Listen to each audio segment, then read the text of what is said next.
শ্রাদ্ধ অনুষ্ঠানে আমরা কেন খাবো না? একটা নদীর স্রোত যখন বয়ে যায়, ওই নদীর স্রোতের মাঝ বরাবর যদি আমি একটা বাঁধ নির্মাণ করি, ধরুন ওই যে নদীর মাঝ বরাবর যদি একটা বাঁধ নির্মাণ করি, তাহলে কি হয়? ওই স্রোত ব্যাহত হয়, বাধাগ্রস্ত হয়, যার কারণে ওই স্রোত স্বাভাবিক প্রক্রিয়ায় চলতে পারে না। ওই স্বাভাবিক প্রক্রিয়াকে আমরা বাধাগ্রস্ত সৃষ্টি করছি। আমাদের এই মানব জীবন, আমার এই জীবন একটা স্বাভাবিক প্রক্রিয়ার মধ্যে চলছে। আমি হাসছি, আমি কাঁদছি, আমি সব কিছু করছি। আমার জীবনটা একটা স্বাভাবিক প্রক্রিয়ার মধ্যে দিয়ে চলছে। যখনই আমার পরিবার থেকে, আমার রক্তের সম্পর্কের কেউ একজনের বিয়োগ হয়, আমি কিন্তু ওই স্বাভাবিক জীবনে থাকতে আর পারি না। হঠাৎ করেই একটা ব্রেকের সৃষ্টি হয়। হঠাৎ করেই জীবনটা কিছুটা থেমে যায়, যার কারণে ওই নদীর স্রোতের মতো মাঝ বরাবর যে বাঁধ নির্মাণ করেছিলাম, আমাদের এই জীবনটাও হঠাৎ করে একটা বাঁধ নির্মাণের সৃষ্টি হয়ে যায়। আমাদের ভিতরে একটা নেগেটিভ ইম্প্যাক্ট এসে পড়ে, খারাপ চিন্তা এসে পড়ে। আমরা শোকে থাকি, দুঃখে থাকি, কষ্টের ভিতরে থাকি।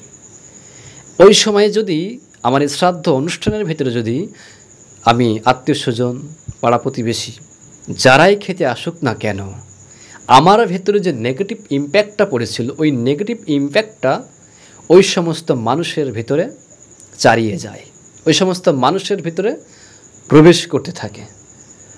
কারণ আমি যে খাবারটা তৈরি করছি, যে খাবারটা পরিবেশন করছি, আমার সব কিছুর ভেতরেই একটা নেগেটিভ ইম্প্যাক্ট আমার পড়ে আছে।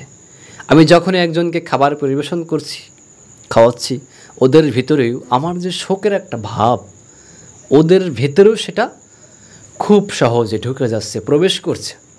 ঠাকুরের বলাই আছে, এই শ্রাদ্ধ অনুষ্ঠানে না খাওয়াটাই শ্রেয়। এবং ওই শ্রাদ্ধ অনুষ্ঠানে অথবা অনুষ্ঠানের পরে আবার অনেকেই বিভিন্ন আয়োজন করেন খাবার দাবারের। এই খাবার খেয়ে যদি ওই রাত্রে কোনো স্বামী স্ত্রী মিলনের মধ্যে দিয়ে যদি কোনো সন্তান মাতৃ গর্ভে প্রবেশ করে, ওই সন্তান দুর্বল হয়। এটা আসলে আমার আপনার ভালোর জন্যে। এই যে ব্রাহ্মণদের ভোজ যে দেওয়া হতো, ওনাদের চাল ডাল বিভিন্ন জিনিসপত্র এগুলো গুছিয়ে দেওয়া হতো, ওনারা এটা কী করতো? তারা নিজেদের বাড়িতে নিয়ে যেয়ে রান্না করে খেত। কারণ যখন ওই রান্না করা খাবারটা আমি খাবো, ওই নেগেটিভ ইম্প্যাক্টটা আমার ভিতরে পড়বেই পড়বে। একজন মানুষ যখন দেহ রাখে, ওই দেহ রাখার যেদিন ধরুন একটা মানুষ দেহ রাখে, তার শ্রাদ্ধ পর্যন্ত ওই আত্মাটা আশেপাশেই ঘুরপাক খেলে, আশেপাশেই থাকে। এবং বিশেষ করে শ্রাদ্ধর দিন ওই আত্মাটা খুবই প্রবল হয়। ওই শ্রাদ্ধের মধ্য দিয়ে ওর একটা জীবনের যে পরিসমাপ্তি, ওটা শেষ হয়। আমরা অনেক ক্ষেত্রে বলি যে একটা মানুষের হয়তো মৃত্যু দিয়েই তার জীবন পরিসমাপ্তি হয়, এটা যেমন ঠিক। এবং যদি আরেকটু গুছিয়ে বলা যায় যে শ্রাদ্ধের মধ্য দিয়ে ওই জীবনের একটা অবসান ঘটে। সে পরবর্তী জীবনে মানুষ হবে কি, গরু হবে কি, ছাগল হবে, গাছ হয়ে জন্মগ্রহণ করবে, এটা নির্ভর করে তার কর্মের উপরে। ঠাকুরের কাছে দেখুন নফর ঘোষ থাকত, দীর্ঘদিন ছিল ঠাকুরের এক অন্যতম ভক্ত। তিনি মৃত্যুর পরে আবার গরু হয়ে জন্মগ্রহণ করেছিল। কেন? তিনি তো দীর্ঘদিন ঠাকুরের কাছে ছিল। দেখুন, অনেকেই ভগবানের সান্নিধ্যে বা ভগবানকে পেলেই যে তার জীবনে সব কিছু হয়ে যাবে, তা কিন্তু নয়। ওই নপর ঘোষের ভিতরে লোভ ছিল, তার সেই দুধ খাওয়া, তার সেই ননি খাওয়া, এসবের প্রতি কিন্তু লোভ ছিল, যার কারণে সে একটা ঘোষের ঘরে জন্মগ্রহণ করেছিল গরু হয়ে। ওই যে আকাঙ্ক্ষা, ওই যে মৃত্যুকালে যে ভাব ধরে ছেড়ে শরীর যায়, তাই না?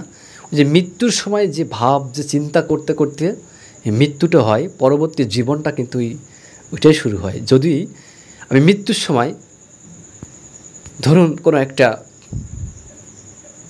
চিন্তা করতে করতে গেলাম, আমার এই চিন্তা, ওই নেগেটিভ ইম্প্যাক্টটা আমার কিন্তু থেকেই যাবে। আর যদি আমি পজিটিভ চিন্তা করি, শুধুমাত্র ভগবানের নাম করতে করতেই যাই, যে শান্তি দেবীর কথা, যে আমার যখন মৃত্যু হয়, আমি নাম করতে করতে আমার মৃত্যু হয়, আমি দেহ রাখি এবং সেই অন্ধকারের ভিতরে আমি আলো দেখতে পাই, আলোর ভিতরে ভগবান শ্রীকৃষ্ণকে দেখতে পেলাম, এগুলো কাদের পক্ষে সম্ভব হয়?